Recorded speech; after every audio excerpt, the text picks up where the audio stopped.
دنیا اپنی روانگی میں مسلسل چل رہی ہوگی کہ اچانک ایک زوردار آواز سے سب کچھ فنا ہو جائے گا سوائے اللہ رب العزت کے۔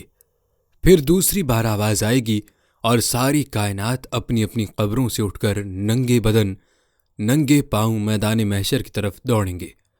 ہر انسان اپنے اپنے اعمال کے اعتبار سے اٹھے گا۔ ہر ایک کو 2 فرشتے پکڑیں گے اور میدان محشر میں لے جائیں گے۔ سب میدان محشر میں پہنچیں گے۔ سورج 1 میل کے فاصلے سے تپش پھینک رہا ہوگا۔ سب لوگ اپنے اپنے اعمال کے اعتبار سے پسینے میں ڈوبے ہوئے ہوں گے۔ 50,000 سال کا یہ ایک دن بہت سخت ہوگا۔ لوگوں کی حالت ایک نشہ کیے ہوئے شخص کی طرح ہوگی۔ ہر نبی اپنا حوض لگا کر اپنی اپنی امت کو پانی پلائے گا۔ نبی کریم صلی اللہ علیہ وآلہ وسلم بھی اپنی امت کو سوائے کافروں، مشرکوں، منافقوں، مرتدوں اور بدعتیوں کے سب کو حوض کوثر کا جام پلائیں گے۔ دودھ سے زیادہ سفید، شہد سے زیادہ میٹھا پانی جو ایک بار پی لے گا پھر اس لمبے ترین دن میں اسے دوبارہ پیاس نہیں لگے گی۔ پھر لوگ پریشان ہوں گے کہ اگلی کارروائی شروع ہو۔ سب لوگ مل کر جناب آدم علیہ السلام کے پاس جائیں گے کہ اللہ تعالیٰ سے التجا کیجیے کہ حساب و کتاب شروع ہو اور اس دن کی سختی دور ہو، مگر وہ معذرت کر لیں گے۔ اسی طرح لوگ نوح علیہ السلام، ابراہیم، موسیٰ، عیسیٰ علیہ السلام کے پاس جائیں گے، وہ سب معذرت کر لیں گے۔ پھر آخر میں لوگ جناب محمد صلی اللہ علیہ وآلہ وسلم کے پاس آئیں گے تو آپ اللہ سے دعا فرمائیں گے۔ اللہ تعالیٰ کے فرشتے آپ کو مقام محمود پر لے جائیں گے جو اللہ کے عرش کے پاس ہے۔ وہاں آپ سجدہ ریز ہو جائیں گے، اللہ کی حمد و ثنا بیان کریں گے۔ پھر اللہ کی طرف سے حکم ہوگا، آپ اٹھیں اور مانگیں، اللہ عطا فرمائے گا، اور سوال کریں گے، اللہ پورا کرے گا۔ پھر آپ حساب و کتاب کے لیے سفارش کریں گے جو قبول ہوگی۔ رسول اللہ صلی اللہ علیہ وآلہ وسلم دوبارہ میدان محشر میں لائے جائیں گے، اسے شفاعت کبریٰ کہا جاتا ہے۔ پھر اللہ عز و جل میدان محشر میں براجمان ہوں گے۔ اللہ کا عرش 8 فرشتوں نے اٹھایا ہوا ہوگا۔ سب سے پہلے اللہ تعالیٰ اپنی پنڈلی کو ظاہر کرے گا۔ جو نمازی ہوں گے وہ سب اللہ کے حضور سجدہ ریز ہو جائیں گے۔ باقی لوگوں کی کمر تخت بن جائے گی اور وہ اللہ کے حضور سجدہ نہیں کر سکیں گے۔ پھر عدالت الہی کی کارروائی شروع ہوگی اور چند اہم امور سلسلہ وار مکمل ہوں گے۔ ان امور میں نامہ اعمال کی تقسیم بھی شامل ہوگی۔ سب کے ہاتھوں میں نامہ اعمال دے دیے جائیں گے، اہل ایمان کے دائیں ہاتھ میں اور کفار و مشرکین کے بائیں ہاتھ میں۔ اہل ایمان تو خوش ہو کر دوسروں کو اپنا نامہ اعمال دکھائیں گے اور پڑھیں گے، جبکہ کفار و مشرکین پریشان ہوں گے اور کہیں گے کاش ہمیں یہ نہ دیا جاتا اور ہمیں ہمارا حساب معلوم نہ ہوتا۔ ناظرین، نامہ اعمال کی تقسیم کے بعد سوال و جواب ہوں گے۔ مشرکوں اور کافروں سے سوال ہوں گے، وہ ہر چیز کا انکار کریں گے۔ اللہ کے علاوہ جن کی مشرک عبادت، پوجا اور نذر و نیاز کرتے رہے ہوں گے ان کو بطور گواہ لایا جائے گا، وہ سب اس چیز کا انکار کر دیں گے۔ پھر اللہ ان کے منہوں پر مہر لگا دے گا اور ان کے اعضاء بول کر ان کے خلاف گواہی دیں گے، اور پھر وہ ان پر افسوس و حیرت کریں گے۔ نیز میدان محشر میں دیگر کئی ایک سوال ہوں گے، عمر کے بارے میں، جوانی، رزق، علم کے متعلق۔ اسی طرح حقوق اللہ میں سب سے پہلے نماز اور حقوق العباد میں سے قتل و خون اور جھگڑوں کے متعلق سوال ہوگا، اور ہر ایک کے متعلق عدالت الہی میں عدل سے فیصلہ ہوگا۔ ناظرین، اتمام حجت کے لیے پھر اللہ تعالیٰ سب کے اعمال کا وزن کرے گا۔ جس کی نیکیوں کا پلڑا بھاری ہوگا وہ کامیاب، اور جس کی نیکیوں کا پلڑا ہلکا اور برائیوں کا پلڑا بھاری ہوگا وہ ناکام ہو جائیں گے۔ بلکہ بعض کا تو حال اعمال کے اعتبار سے اس قدر برا ہوگا کہ ان کا ترازو ہی نہیں لگے گا، اور بعض کی نیکیوں کا وزن بہت زیادہ ہوگا، وہاں کوئی کسی کے کام نہیں آئے گا۔ یہاں تک کہ اگر کسی کی ایک نیکی کی وجہ سے اس کی ناکامی ہوگی تو وہ سب سے مانگے گا، لیکن کوئی اسے ایک نیکی نہیں دے گا۔ وہاں نہ بیٹا کام آئے گا اور نہ باپ اور ماں، ان سب کو اپنی اپنی فکر ہوگی۔ ناظرین، اعمال کے وزن کے بعد سب کو پلسرات سے گزرنا پڑے گا۔ پلسرات جہنم کے اوپر بال سے باریک اور تلوار کی دھار سے تیز ہوگا، اور وہاں اندھیرا ہوگا، لیکن ہر آدمی کو اس کے اعمال کے اعتبار سے نور کی روشنی ملے گی۔ وہاں گزرتے ہوئے کوئی بات کرنے کی جرت نہیں رکھتا ہوگا، صرف انبیاء اللہ تعالیٰ سے سلامتی کی دعا کر رہے ہوں گے، اور مومن اپنے مزید نور کے طلب کے لیے اللہ سے دعا کریں گے۔ اپنے اپنے گناہوں کے اعتبار سے لوگ پلسرات سے نیچے جہنم میں گرتے رہیں گے۔ کچھ مومن تیزی سے گزر جائیں گے اور کچھ آہستہ سے، اور کچھ گرتے گراتے اور کچھ بہت دیر سے۔ ناظرین، آپ کو بتاتے چلیں کہ پلسرات کا آخری حصہ قنطرہ وہ مقام ہے جہاں تمام اہل ایمان روک لیے جائیں گے۔ اگر ان کے دلوں میں کچھ کینہ، بغض وغیرہ ہوگا تو انہیں وہیں سے صاف کر کے آگے جنت کے لیے روانہ کیا جائے گا۔ وہاں ایک نہر حیات ہوگی جہاں ان سب کو ڈالا جائے گا۔ سب جنتی 32-33 سال کے خوبصورت 60-70 ہاتھ قد کے جوان بن جائیں گے۔ پھر سب سے پہلے جناب محمد صلی اللہ علیہ وسلم اپنی امت کو لے کر جنت میں داخل ہوں گے۔ جنت میں کچھ لوگوں کو بغیر حساب کتاب کے داخل کیا جائے گا، جن کی تعداد کم از کم امت محمدیہ سے 49 لاکھ ہوگی۔ پھر نبی کریم صلی اللہ علیہ وسلم کو خیال آئے گا کہ شاید میری امت کے کچھ لوگ جنت میں نہیں آئے۔ پھر رسول اللہ صلی اللہ علیہ وسلم اللہ کے حضور سجدے میں پڑ جائیں گے، اور اللہ کے حکم سے پھر آپ اہل ایمان کی سفارش کر کے جو جہنم میں اپنے اعمال سیاہ کی وجہ سے گر گئے ہوں گے انہیں نکال کر لائیں گے۔ اسے شفاعت صغریٰ کہا جاتا ہے۔ پھر اسی طرح شہداء، انبیاء، فرشتے، مومن بھی سفارش کریں گے، اور جن کے دل میں رائی کے دانے کے برابر ایمان ہوگا انہیں جہنم سے نکال کر لے آئیں گے۔ کچھ لوگ ایسے بھی ہوں گے جن کے اعمال حسنہ اور سیاہ برابر ہوں گے، انہیں کچھ دیر مقام اعراف میں ٹھہرایا جائے گا۔ پھر سب کو جنت میں ان کے اعمال کے اعتبار سے محلات، خیمے، حوریں عنایت کی جائیں گی۔ آخر میں اللہ تعالیٰ جنتیوں اور جہنمیوں کو بلا کر سب کے سامنے موت کو ذبح کر دیں گے، اور اعلان ہوگا کہ آج کے بعد کسی کو موت نہیں آئے گی۔ اس وقت سب اہل ایمان جنت میں پہنچ چکے ہوں گے، جہنم میں صرف کافر، مشرک اور منافق ہی رہ چکے ہوں گے، کیونکہ وہ ابدی جہنمی ہیں۔ ناظرین، میدان حشر اور قیامت کے دن کا یہ اجمالی سا نقشہ آپ نے ملاحظہ کیا کہ جس دن میدان حشر سجے گا اس میدان میں کیا کچھ ہوگا۔ آج کی ویڈیو میں آپ کو میدان حشر کے تمام مناظر کے بارے میں قرآن و حدیث کی روشنی میں تفصیل بتائیں گے کہ حساب و کتاب کس طرح سے لیا جائے گا، نیکوکاروں کے ساتھ کیا معاملہ ہوگا اور گنہگاروں کے ساتھ کیا معاملہ ہوگا۔ ناظرین، حشر کے میدان کا یہ تذکرہ آپ کے ایمان کو تازہ کر دے گا، لہٰذا ویڈیو کو آپ نے اسکپ نہیں کرنا اور آخر تک لازمی دیکھنا ہے۔ ناظرین، میدان حشر کے مناظر میں سب سے پہلے جس منظر کا سامنا انسانوں کو ہوگا وہ منظر سور پھونکنے کا منظر ہوگا۔ سور کی وہ آواز ہوگی جو قیامت کا الارم ثابت ہوگی۔ نبی کریم صلی اللہ علیہ وسلم کا ارشاد ہے کہ اسرافیل سور کو اپنے منہ میں لیے ہوئے اپنی پیشانی جھکائے ہوئے حکم الہی کے منتظر ہیں۔ طبرانی کی روایات میں ہے کہ حضور صلی اللہ علیہ وسلم فرماتے ہیں کہ اللہ تعالیٰ نے آسمان و زمین کی پیدائش کے بعد سور کو پیدا کیا اور اسے اسرافیل کو دیا۔ وہ اسے لیے ہوئے ہیں اور عرش کی طرف نگاہ جمائے ہوئے ہیں کہ کب حکم ہو اور میں اسے پھونک دوں۔ اسی طرح سیدنا ابو ہریرہ رضی اللہ تعالیٰ عنہ فرماتے ہیں، میں نے دریافت کیا کہ یا رسول اللہ صلی اللہ علیہ وسلم سور کیا ہے؟ آپ صلی اللہ علیہ وسلم نے فرمایا، ایک نرسنگھا ہے۔ میں نے کہا وہ کیسا ہے؟ آپ نے فرمایا بہت ہی بڑا ہے، واللہ اس کے دائرے کی چوڑائی آسمان و زمین کے برابر ہے۔ اس میں سے 3 نفحے پھونکے جائیں گے، پہلا گھبراہٹ کا، دوسرا بے ہوشی کا، تیسرا رب العالمین کے سامنے کھڑے ہونے کا۔ اول جب باری تعالیٰ اسرافیل کو سور پھونکنے کا حکم دے گا وہ پھونک دیں گے، جس سے آسمان و زمین کی تمام مخلوق گھبرا اٹھیں گی مگر جسے اللہ چاہے۔ ناظرین، اسی طرح اشارہ اس آیت میں ہے۔ ترجمہ، انہیں صرف بلند زوردار چیخ کا انتظار ہے، پہاڑ اس سور سے مثل بادلوں کے چلنے پھرنے لگیں گے، پھر ریت ریت ہو جائیں گے، زمین میں بھونچال آ جائے گا اور وہ اس طرح تھر تھرانے لگے گی جیسے کوئی کشتی دریا کے بیچ زبردست طوفان میں موجوں سے ادھر ادھر ہو رہی ہو اور غوطے کھا رہی ہو، مثل اس ہانڈی کے جو عرش میں لٹکی ہوئی ہے جسے ہوائیں ہلا جلا رہی ہیں، اور اسی کا بیان اس آیت میں ہے۔ ترجمہ، اس دن زمین جنبش میں آ جائے گی اور بہت ہی ہلنے لگے گی، اس کے پیچھے ہی پیچھے لگنے والی آ جائے گی، دل دھڑکنے لگیں گے اور کلیجے الٹنے لگیں گے، لوگ ادھر ادھر گرنے لگیں گے، مائیں اپنے دودھ پیتے بچوں کو بھول جائیں گی، حاملہ عورتوں کے حمل گر جائیں گے، بچے بوڑھے ہو جائیں گے، شیاطین مارے گھبراہٹ اور پریشانی کے بھاگتے بھاگتے زمین کے کناروں پر آ جائیں گے، یہاں سے فرشتے انہیں مار مار کر ہٹائیں گے، لوگ پریشان حال حواس باختہ ہوں گے، کوئی جائے پناہ نظر نہ آئے گی، امر الہی سے بچاؤ نہ ہو سکے گا، ایک دوسرے کو آوازیں دیں گے لیکن سب اپنی اپنی مصیبت میں پڑے ہوئے ہوں گے کہ ناگہاں زمین پھٹنی شروع ہوگی، کہیں ادھر سے پھٹی کہیں ادھر سے پھٹی، اب تو ابتر حالت ہو جائے گی، کلیجہ کپ کپانے لگے گا، دل الٹ جائے گا اور اتنا صدمہ اور غم ہوگا جس کا اندازہ نہیں ہو سکتا۔ جو آسمان کی طرف نظر اٹھائیں گے تو دیکھیں گے کہ گھل رہا ہے اور وہ بھی پھٹ رہا ہے، ستارے جھڑ رہے ہیں، سورج چاند بے نور ہو گیا ہے، ہاں مردوں کو اس کا کچھ علم نہ ہوگا۔ ناظرین، روایات میں آتا ہے کہ سیدنا ابو ہریرہ رضی اللہ تعالیٰ عنہ نے سوال کیا کہ یا رسول اللہ صلی اللہ علیہ وآلہ وسلم، قرآن کی آیت میں جو فرمایا گیا ہے کہ زمین و آسمان کے سب لوگ گھبرا اٹھیں گے لیکن جنہیں اللہ چاہے، اس سے مراد کون لوگ ہیں؟ آپ صلی اللہ علیہ وآلہ وسلم نے فرمایا، یہ شہید لوگ ہیں کہ وہ اللہ کے ہاں زندہ ہیں، روزیاں پاتے ہیں اور سب زندہ لوگ گھبراہٹ میں ہوں گے لیکن اللہ تعالیٰ انہیں پریشانی سے محفوظ رکھے گا، یہ تو عذاب ہے جو وہ اپنی بدترین مخلوق پر بھیجے گا۔ اسی کا بیان سورہ حج کی اس آیت میں ہے۔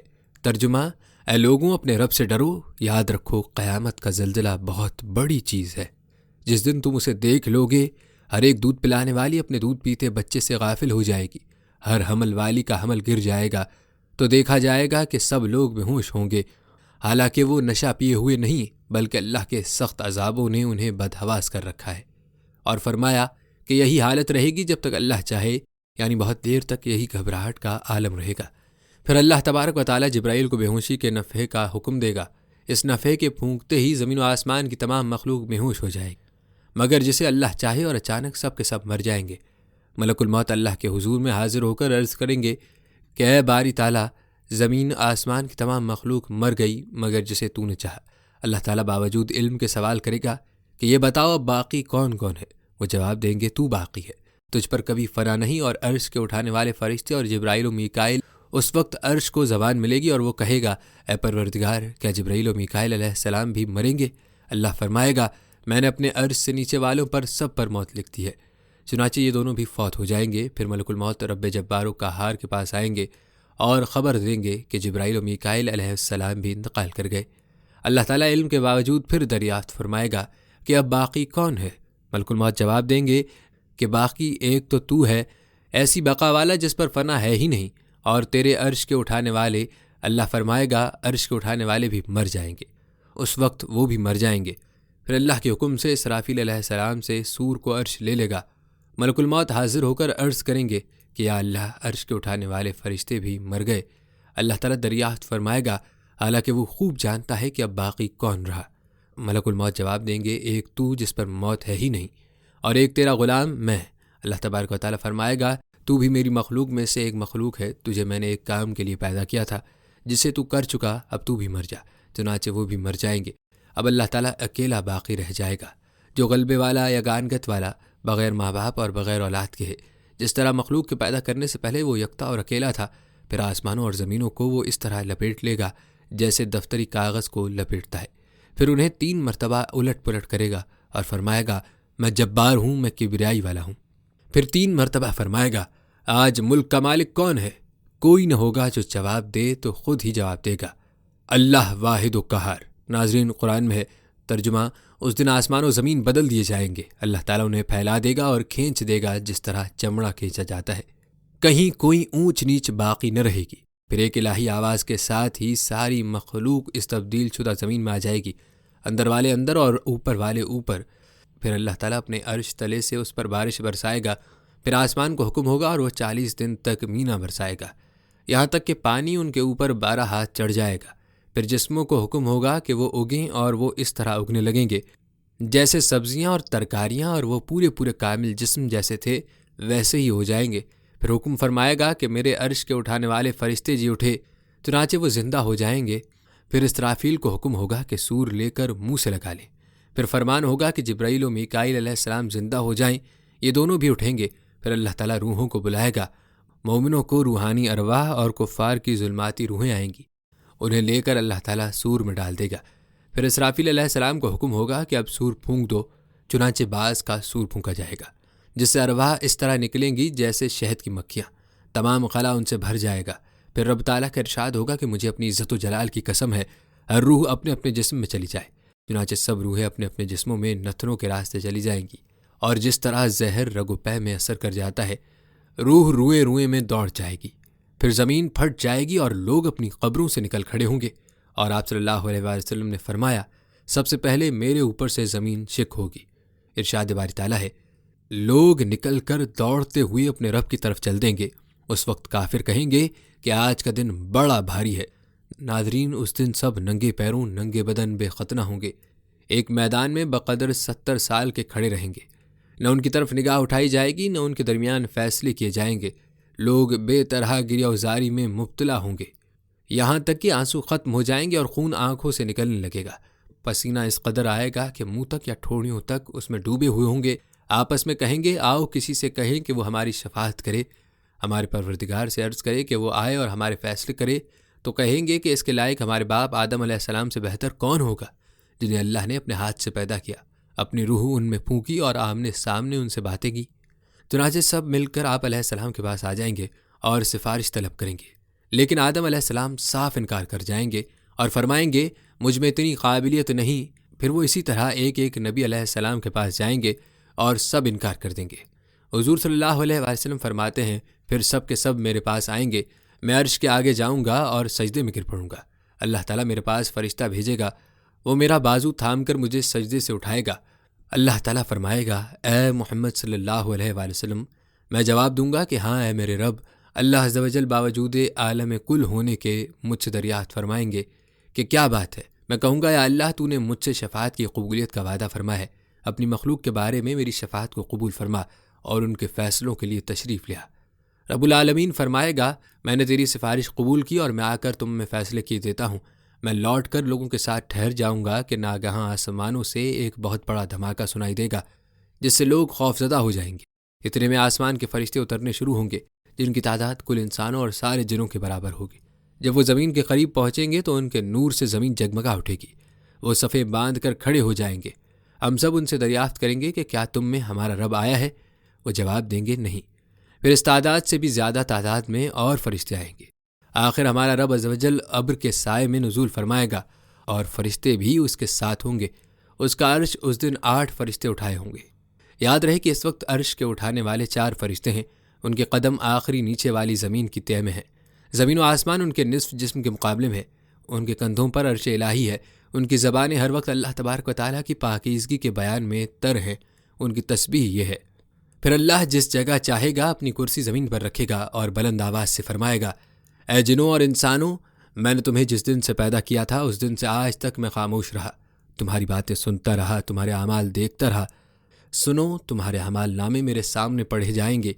جو اس میں بھلائی پائے وہ اللہ کی حمد کرے اور جو اس میں اور کچھ پائے وہ اپنی جان کو ملامت کرے۔ پھر اللہ تعالیٰ کے حکم سے جہنم میں سے ایک دہکتی ہوئی گردن نکلے گی۔ اللہ تعالیٰ فرمائے گا اے آدم کی اولاد، کیا میں نے تم سے عہد نہیں لیا تھا کہ شیطان کی پوجا نہ کرنا؟ وہ تمہارا کھلا دشمن ہے اور صرف میری ہی عبادت کرتے رہنا، یہی سیدھی راہ ہے۔ شیطان نے تو بہت سی مخلوق کو گمراہ کر دیا ہے، کیا تمہیں عقل نہیں؟ یہ ہے وہ جہنم جس کا تم وعدہ دیے جاتے تھے اور جسے تم جھٹلاتے رہے۔ اے گناہگاروں، آج تم نیک بندوں سے الگ ہو جاؤ۔ اس فرمان کے ساتھ ہی بد لوگ نیکوں سے الگ ہو جائیں گے، تمام امتیں گھٹنوں کے بل گر پڑیں گی۔ جیسے قرآن کریم میں ہے، ترجمہ، تو ہر امت کو گھٹنوں کے بل گرے ہوئے دیکھے گا، ہر امت اپنے نام اعمال کی طرف بلائی جائے گی۔ پھر اللہ تعالیٰ اپنی مخلوق میں فیصلے کرے گا۔ پہلے جانوروں میں فیصلے ہوں گے، یہاں تک کہ بے سینگ والی بکری کا بدلہ سینگ والی بکری سے لیا جائے گا۔ جب کسی کا کسی کے ذمے کوئی دعویٰ باقی نہ رہے گا تو اللہ تعالیٰ انہیں فرمائے گا تم سب مٹی ہو جاؤ۔ اس فرمان کے ساتھ ہی تمام جانور مٹی بن جائیں گے۔ فرمان باری تعالیٰ ہے کہ اس وقت کافر بھی یہی آرزو کریں گے کہ کاش ہم بھی مٹی ہو جاتے۔ پھر اللہ تبارک و تعالیٰ اپنے بندوں کے فیصلے شروع کرے گا۔ سب سے پہلے قتل و خون کا فیصلہ ہوگا۔ اللہ تعالیٰ اپنی راہ کے شہیدوں کو بھی بلائے گا۔ ان کے ہاتھوں سے قتل شدہ لوگ اپنا سر اٹھائے ہوئے ہوں گے، رگوں سے خون بہہ رہا ہوگا، کہیں گے کہ باری تعالیٰ دریافت فرما کہ اس نے مجھے کیوں قتل کیا۔ بس باوجود علم کے اللہ عز و جل مجاہدین سے پوچھے گا کہ تم نے انہیں کیوں قتل کیا؟ وہ جواب دیں گے اس لیے کہ تیری بات بلند ہو اور تیری عزت ہو۔ اللہ فرمائے گا تم سچے ہو۔ اسی وقت ان کا چہرہ نورانی ہو جائے گا، سورج کی طرح چمکنے لگے گا اور فرشتے انہیں اپنے جھرمٹ میں لے کر جنت کی طرف چلے جائیں گے۔ پھر باقی کے اور تمام قاتل و مقتول اسی طرح پیش ہوں گے، اور جو نفس ظلم سے قتل کیا گیا ہے اس کا بدلہ ظالم قاتل سے دلوایا جائے گا۔ اسی طرح ہر مظلوم کو ظالم سے بدلہ دلوایا جائے گا، یہاں تک کہ جو شخص دودھ میں پانی ملا کر بیچتا تھا اس سے فرمایا جائے گا کہ اپنے دودھ سے پانی جدا کر دے۔ ان فیصلوں کے بعد ایک منادی بآواز بلند ندا کرے گا جسے سب سنیں گے، ہر عابد اپنے معبود کے پیچھے ہو لے اور اللہ کے سوا جس نے کسی اور کی عبادت کی ہے وہ جہنم میں چل دے۔ ترجمہ، سنو، اگر یہ سچے معبود ہوتے تو جہنم میں وارد نہ ہوتے، یہ سب تو جہنم میں ہی ہمیشہ رہیں گے۔ اب صرف با ایمان لوگ باقی رہیں گے، ان میں منافقین بھی شامل ہوں گے۔ اللہ تعالیٰ ان کے پاس جس ہیئت میں چاہے تشریف لائے گا اور ان سے فرمائے گا کہ سب اپنے معبودوں کے پیچھے چلے گئے، تم بھی جس کی عبادت کرتے تھے اس کے پاس چلے جاؤ۔ یہ جواب دیں گے کہ واللہ ہمارا تو کوئی معبود نہیں بجز اللہ رب العالمین کے، ہم نے کسی اور کی عبادت نہیں کی۔ اب ان کے لیے پنڈلی کھول دی جائے گی اور اللہ تعالیٰ اپنی عظمت کی تجلیاں ان پر ڈالے گا، جس سے یہ اللہ تعالیٰ کو پہچان لیں گے اور سجدے میں گر پڑیں گے۔ لیکن منافق سجدہ نہیں کر سکیں گے، یہ اوندھے اور الٹے ہو جائیں گے اور اپنی کمر کے بل گر پڑیں گے۔ ان کی پیٹھ سیدھی کر دی جائے گی، مڑ نہیں سکیں گے۔ پھر اللہ تعالیٰ مومنوں کو سجدے سے اٹھنے کا حکم دے گا اور جہنم پر پلسرات رکھی جائے گی جو تلوار جیسی تیز دھار والی ہوگی۔ پلسرات کا تذکرہ آگے چل کر تفصیل سے آنے والا ہے۔ ناظرین، یاد رہے کہ مرنے کے بعد کی 3 منزلوں میں پہلی منزل عالم برزخ یعنی قبر کی ہے، اس کے بعد دوسری منزل قیامت اور حشر کی ہے۔ قیامت کا مطلب یہ ہے کہ ایک وقت ایسا آئے گا کہ اللہ کے حکم سے یہ ساری دنیا ایک دم فنا کر دی جائے گی، یعنی جس طرح سخت قسم کے زلزلوں سے علاقے کے علاقے ختم ہو جاتے ہیں، اسی طرح سے اس وقت ساری دنیا درہم برہم ہو جائے گی اور سب چیزوں پر ایک دم فنا آ جائے گی۔ پھر عرصہ دراز کے بعد اللہ تعالیٰ جب چاہے گا سب انسانوں کو پھر سے زندہ کرے گا۔ اس وقت ساری دنیا کے اگلے پچھلے سب انسان دوبارہ زندہ ہو جائیں گے اور ان کی دنیاوی زندگیوں کا پورا حساب ہوگا۔ ناظرین، یاد رہے کہ قیامت کے روز اللہ تعالیٰ ایک ہی میدان میں سارے لوگوں کو جمع فرمائیں گے، یعنی میدان حشر میں۔ ذرا غور کریں کہ قیامت کے دن کی ہیبت کس قدر ہوگی۔ جب لوگ اس میدان میں جمع ہوں گے، تمام ستارے بکھر جائیں گے اور سورج چاند کی روشنی ختم ہونے کے باعث زمین اندھیرے میں ڈوب جائے گی، اور اس حالت میں آسمان اپنی تمام تر عظمت کے باوجود پھٹ جائے گا۔ آسمان جس کا حجم 500 سال کی مسافت اور جس کے اطراف و کنار میں فرشتے تسبیح میں مشغول رہتے ہیں، اس کے پھٹنے کی ہیبتناک آواز قوت سماعت پر زبردست خوف چھوڑ جائے گی، اور آسمان زردی مائل پگھلی ہوئی چاندی کی طرح بہہ جائے گا اور سرخی مائل تیل کی طرح ہو جائے گا، اور ننگے پاؤں لوگ وہاں بکھرے ہوئے ہوں گے۔ ارشاد نبوی ہے کہ لوگ ننگے پاؤں ننگے بدن اٹھیں گے اور اپنے پسینے میں کانوں کے لوہوں تک ڈوبے ہوں گے۔ ام المومنین حضرت سودا نے عرض کیا، یا رسول اللہ صلی اللہ علیہ وآلہ وسلم، کیا عبرتناک منظر ہوگا کہ ہم ایک دوسرے کو ننگا دیکھیں گے؟ آپ صلی اللہ علیہ وآلہ وسلم نے فرمایا، کسی کو ہوش نہ ہوگا، اس دن لوگ ننگے ہوں گے، ہر کسی کو اپنی پڑی ہوگی، کسی کو دیکھنے کا ہوش تک نہ ہوگا، لوگ مختلف حالتوں میں چل رہے ہوں گے، کوئی پیٹ کے کوئی منہ کے بل چل رہا ہوگا، مگر ہوش نہ ہوں گے کہ کسی کی طرف توجہ کر سکے۔ ناظرین، یہ دن خوف و ہراس کا دن ہوگا۔ روز محشر زمین و آسمان کی سب مخلوق، فرشتے، جنات، انسان، شیاطین، جانور، پرندے تمام اکٹھے ہوں گے۔ پھر سورج طلوع ہوگا، اس کی تپش پہلے سے دگنی ہوگی اور اس کی حرارت میں موجود کمی دور ہو جائے گی۔ سورج لوگوں کے سروں پر ایک کمان کے فاصلے کے برابر آ جائے گا۔ اس وقت عرش الہی کے سائے کے سوا کہیں سایہ نہیں ہوگا۔ سورج کی شدید تپش کے باعث ہر جاندار زبردست دکھ اور مشکل میں ہوگا۔ لوگ ایک دوسرے کو ہٹائیں گے تاکہ ہجوم کم ہو۔ اس وقت لوگ اللہ تعالیٰ کے سامنے حاضری کے خیال سے انتہائی شرمندہ اور ذلیل ہوں گے۔ اس وقت سورج کی حرارت، سانسوں کی گرمی، دلوں میں پشیمانی کی آگ اور زبردست خوف و ہراس ہوگا، اور ہر ایک بال سے پسینہ بہنا شروع ہوگا، یہاں تک کہ وہ قیامت کے میدان میں پانی کی طرح بھر جائے گا اور ان کے جسم بقدر گناہ پسینے میں ڈوبے ہوں گے، بعض گھٹنوں تک، بعض کمر تک، بعض کانوں کی لو تک اور بعض سراپا پسینے میں ڈوبے ہوں گے۔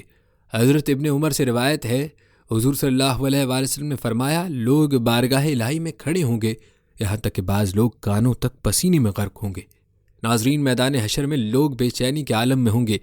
اس گھٹن اور پریشانی سے چھٹکارا حاصل کرنے کے لیے لوگ اللہ رب العزت کے مقربین بندوں انبیاء علیہ السلام کی خدمت میں حاضر ہوں گے۔ انبیاء اس وقت نفسی نفسی کہہ کر آگے بھیجتے جائیں گے۔ آخر میں سارے لوگ رحمت عالم محمد مصطفیٰ صلی اللہ علیہ وآلہ وسلم کی خدمت میں حاضر ہوں گے۔ اس وقت کا حال حضور اکرم صلی اللہ علیہ وآلہ وسلم نے یوں ارشاد فرمایا، میں روانہ ہو جاؤں گا اور عرش کے نیچے آ کر اپنے رب کے لیے سجدے میں پڑ جاؤں گا۔ پھر اللہ تعالیٰ مجھ پر اپنی تعریفیں اور بہترین ثنا منکشف فرمائیں گے جو مجھ سے پہلے کسی پر منکشف نہ فرمائی تھی۔ پھر ارشاد ربی ہوگا، اے محمد، سر اٹھاؤ اور مانگو، تمہارا سوال پورا کیا جائے گا، سفارش کرو، تمہاری سفارش قبول کی جائے گی۔ ناظرین، حشر کے دن کیا ہوگا، اس حوالے سے ارشاد باری تعالیٰ ہے، جس دن سب لوگ رب العالمین کے سامنے کھڑے ہوں گے۔ اس دن کچھ چہرے چمکتے ہوں گے اور کچھ چہرے سیاہ پڑ جائیں گے۔ چنانچہ جن لوگوں کے چہرے سیاہ پڑ جائیں گے ان سے کہا جائے گا کہ کیا تم نے اپنے ایمان کے بعد کفر اختیار کر لیا تھا؟ لو پھر اب مزہ چکھو اس عذاب کا، کیونکہ تم کفر کیا کرتے تھے۔ دوسری طرف جن لوگوں کے چہرے چمکتے ہوں گے وہ اللہ کی رحمت میں جگہ پائیں گے، وہ اسی میں ہمیشہ رہیں گے۔ ناظرین، حضرت ابن عباس رضی اللہ تعالیٰ عنہ سے مروی ہے کہ حضور اکرم صلی اللہ علیہ وآلہ وسلم نے ارشاد فرمایا کہ بے شک قیامت کے روز تم ننگے پاؤں ننگے بدن بے ختنہ جمع کیے جاؤ گے۔ یہ فرما کر قرآن مجید کی آیت تلاوت فرمائی، جس طرح ہم نے پہلی بار تخلیق کی ابتدا کی تھی اسی طرح ہم اسے دوبارہ پیدا کریں گے۔ پھر فرمایا کہ سب سے پہلے قیامت کے روز ابراہیم علیہ السلام کو کپڑے پہنائے جائیں گے۔ ناظرین، اسی طرح کافروں کے حشر کے بارے میں ارشاد باری تعالیٰ ہے، اور قیامت کے روز ہم ان کو اندھے، گونگے اور بہرے کر کے چہروں کے بل چلائیں گے۔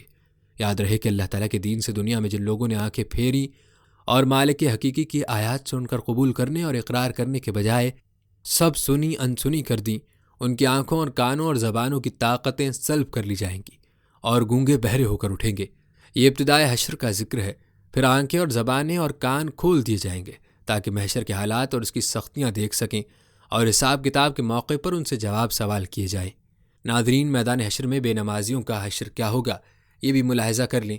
حضرت عبداللہ بن عمر رضی اللہ تعالیٰ عنہ سے روایت ہے کہ رسول اللہ صلی اللہ علیہ وآلہ وسلم نے ارشاد فرمایا، جس نے نماز کی پابندی نہیں کی اس کے لیے نماز نہ نور ہوگی نہ نجات کا سامان ہوگی، اور قیامت کے روز اس کا حشر فرعون، قارون، حامان اور ابی بن خلف کے ساتھ ہوگا۔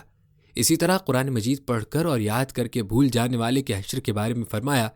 حضرت عبادہ بن صامت رضی اللہ تعالیٰ عنہ روایت فرماتے ہیں کہ حضور اکرم صلی اللہ علیہ وآلہ وسلم نے ارشاد فرمایا، جس شخص نے قرآن شریف پڑھا اور پھر اسے غفلت اور سستی کی وجہ سے بھلا دیا، وہ اللہ سے اس حال میں ملاقات کرے گا کہ اجزم یعنی کوڑی ہوگا۔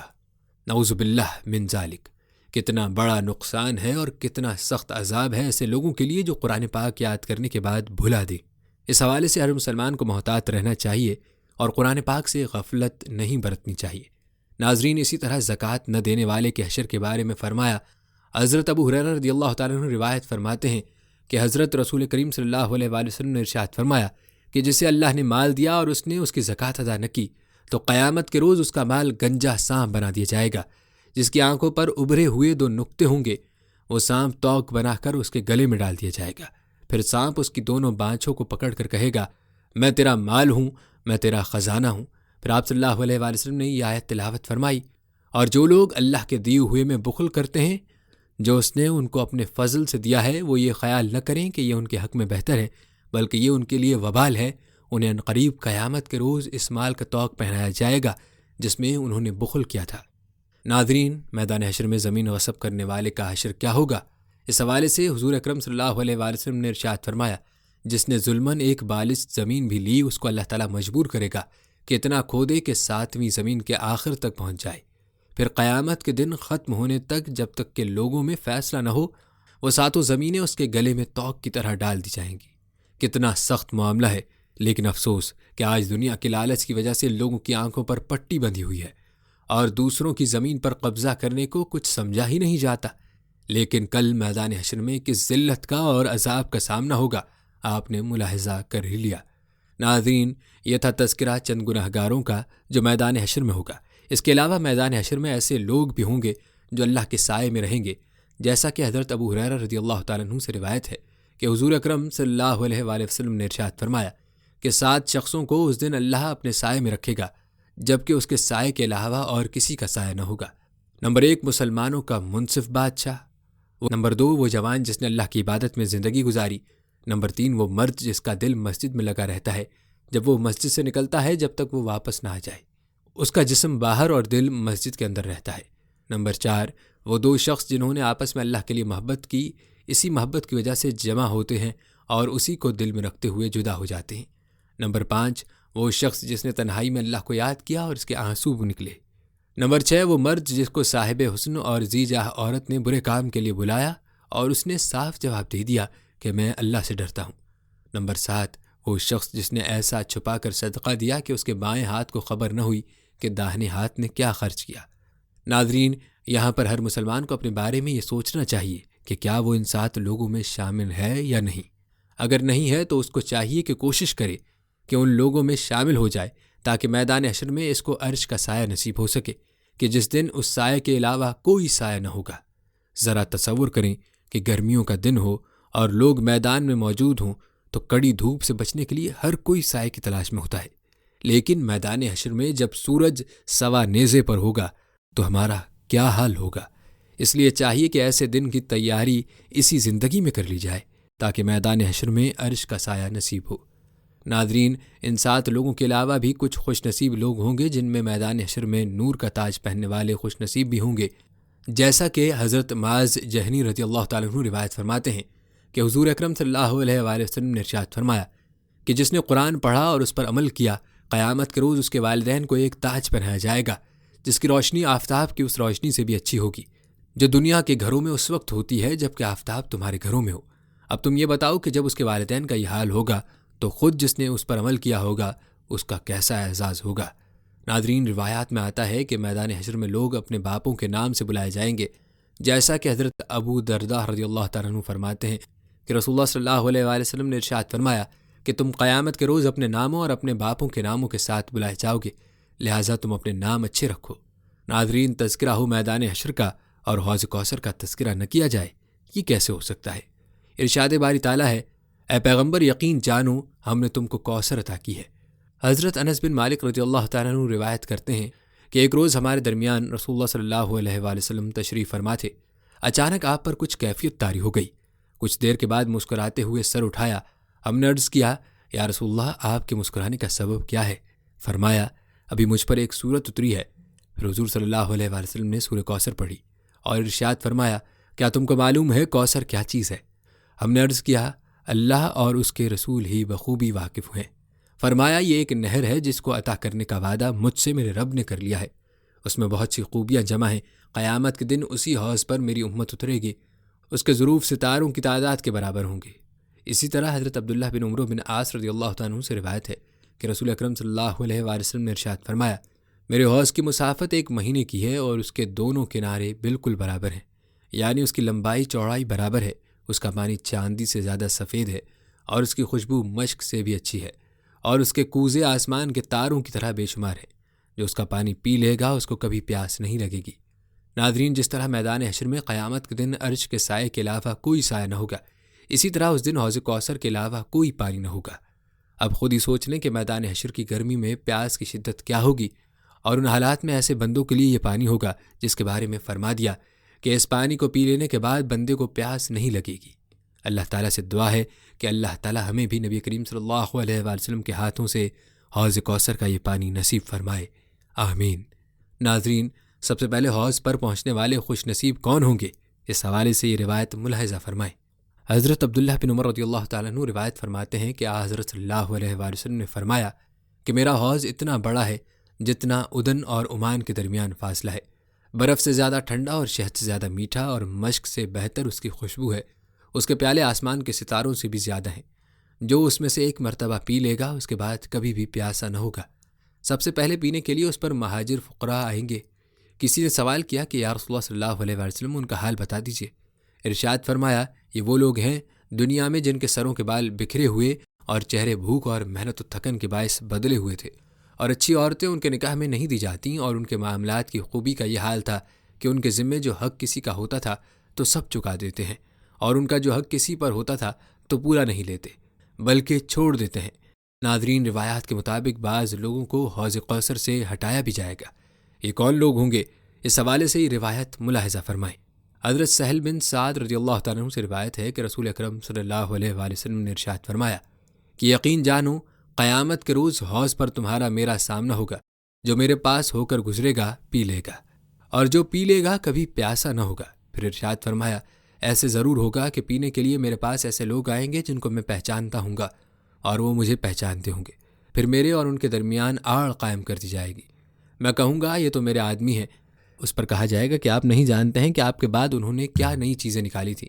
یہ سن کر میں کہوں گا، دور ہوں جنہوں نے میرے بعد عدل بدل کیا۔ ناظرین، یہ بھی مسلمان کو سوچنے کی ضرورت ہے، کیونکہ موجودہ دور میں بدعات بہت زیادہ عام ہیں، اور ہم لوگ بغیر تحقیق کیے بہت سے ایسے کام کر رہے ہوتے ہیں جن کا شریعت کے ساتھ دور کا تعلق بھی نہیں ہوتا۔ اس لیے چاہیے کہ جو بھی کام کیا جائے اس کی علماء سے تحقیق ضرور کر لی جائے، کہیں ایسا نہ ہو کہ ہمیں ان بدعات کی وجہ سے حوض کوثر کے پانی سے محروم کر دیا جائے۔ اور یاد رہے کہ حوض کوثر کے پانی سے محروم ہونا گویا نبی کریم صلی اللہ علیہ وآلہ وسلم کی شفاعت سے محروم ہو جانا ہے۔ اللہ نہ کرے اگر ایسا ہو گیا تو پھر ہمارا کیا بنے گا؟ پھر کون ہوگا جو ہماری شفاعت کرے گا؟ حوض کوثر سے محرومی کا مطلب ہوا کہ یہ انسان اللہ کی رحمت سے محروم ہو گیا اور ناکام ہو گیا۔ اللہ پاک ہماری حفاظت فرمائے۔ ناظرین، ہم تذکرہ کر رہے ہیں میدان حشر کے مناظر کا۔ یاد رہے کہ میدان حشر میں اللہ رب العزت میزان قائم کریں گے، جیسا کہ قرآن پاک میں ارشاد باری تعالیٰ ہے، اور ہم قیامت کے دن ایسی ترازو لا رکھیں گے جو سراپا انصاف ہوں گی، چنانچہ کسی پر کوئی ظلم نہیں ہوگا، اور اگر کوئی عمل رائی کے دانے کے برابر ہوگا تو ہم اسے سامنے لائیں گے اور حساب لینے کے لیے ہم کافی ہیں۔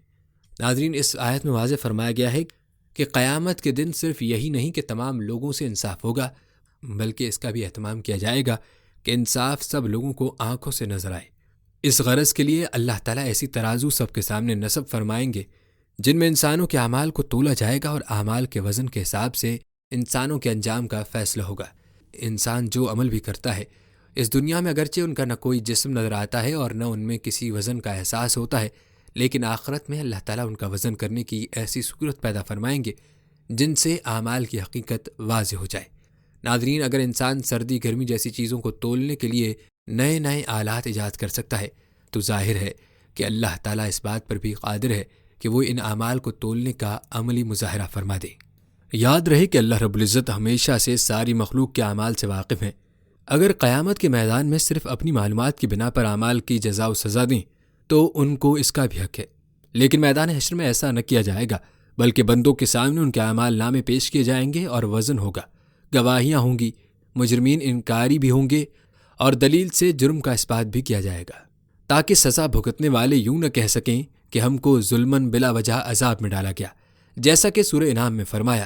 اور اس دن اعمال کا وزن ہونا اٹل حقیقت ہے، چنانچہ جن کی ترازو کے پلے بھاری ہوں گے وہی فلاح پانے والے ہوں گے، اور جن کی ترازو کے پلے ہلکے ہوں گے وہی لوگ ہیں جنہوں نے ہماری آیتوں کے ساتھ زیادتیاں کر کے خود اپنی جانوں کو گھاٹے میں ڈالا ہے۔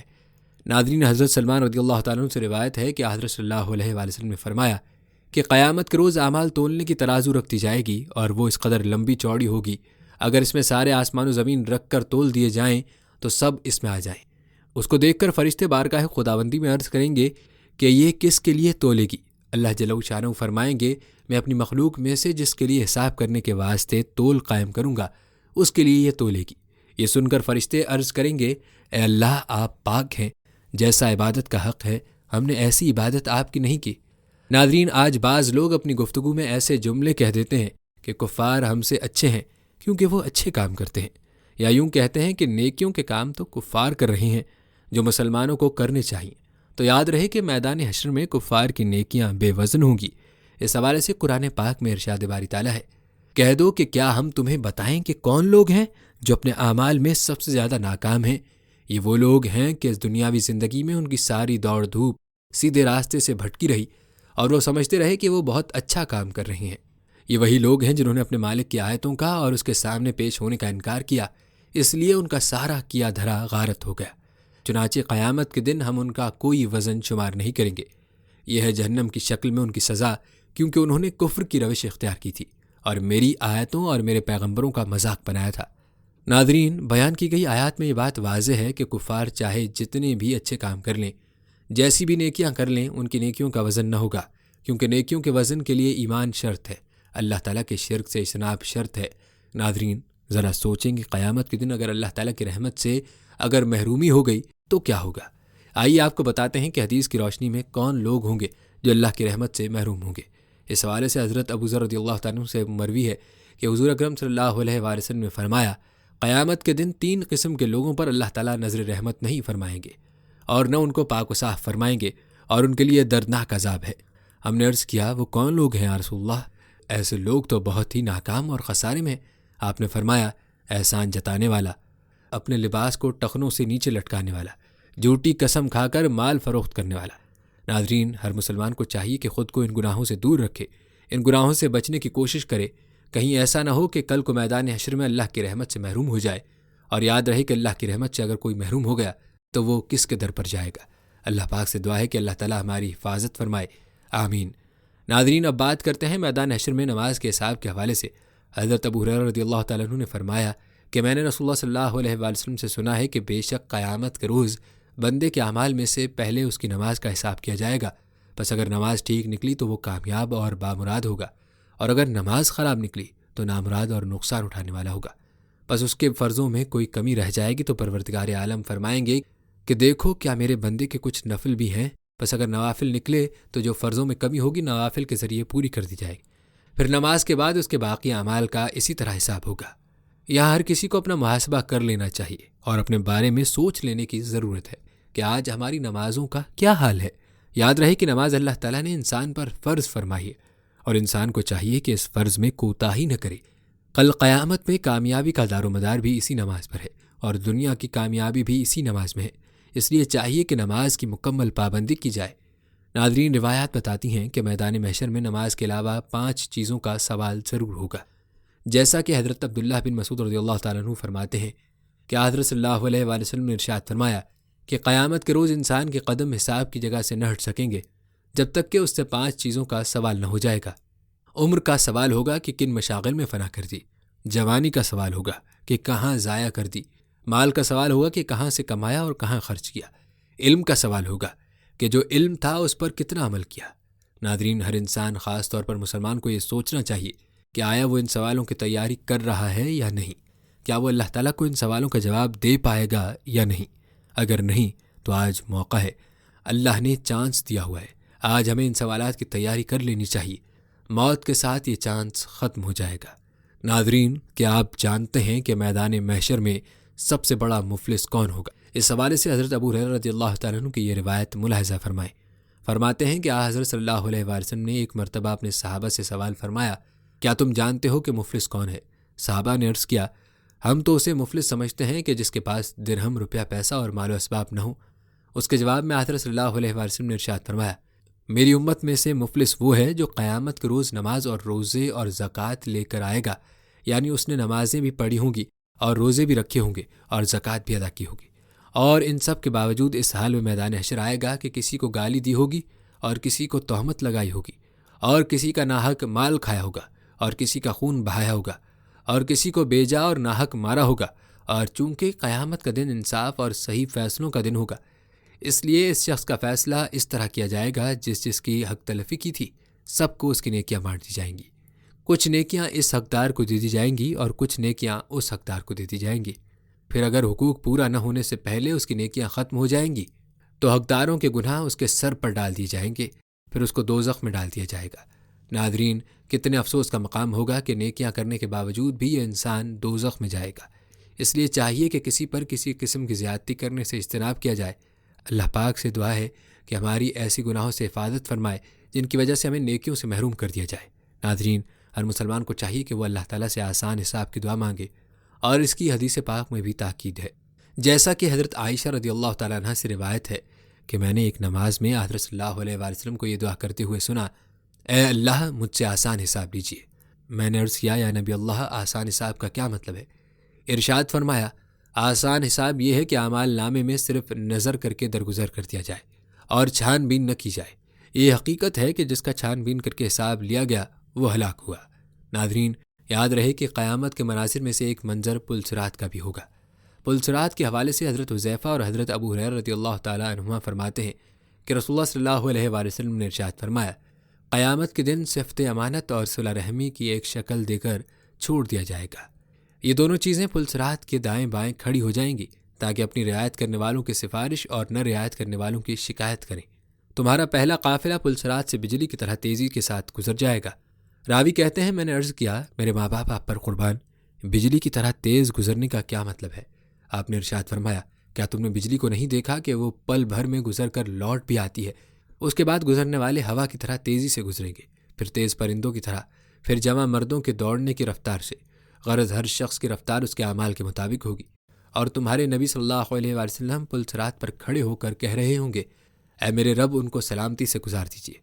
یہاں تک کہ ایسے لوگ بھی ہوں گے جو اپنے اعمال کی کمزوری کی وجہ سے پل صراط پر گھسیٹ کر چل سکیں گے۔ پل صراط کے دونوں طرف لوہے کے آنکڑے لٹکے ہوئے ہوں گے، جس کے بارے میں حکم دیا جائے گا وہ اس کو پکڑ لیں گے۔ بعض لوگوں کو ان آنکڑوں کی وجہ سے صرف خراش آئے گی، وہ نجات پا جائیں گے، اور بعض جہنم میں دھکیل دیے جائیں گے۔ حضرت ابو ہریرہ فرماتے ہیں، قسم ہے اس ذات کی جس کے قبضے میں ابو ہریرہ کی جان ہے، بلا شبہ جہنم کی گہرائی 70 سال کی مسافت کے برابر ہے۔ ناظرین، روایات بتاتی ہیں کہ جنتی لوگ جب جنت کے پاس پہنچیں گے تو کہیں گے، کون ہمارے رب سے ہماری سفارش کرے کہ ہم جنت میں چلے جائیں؟ تو اس وقت بھی نبی کریم صلی اللہ علیہ وآلہ وسلم کی سفارش ہی کام آئے گی۔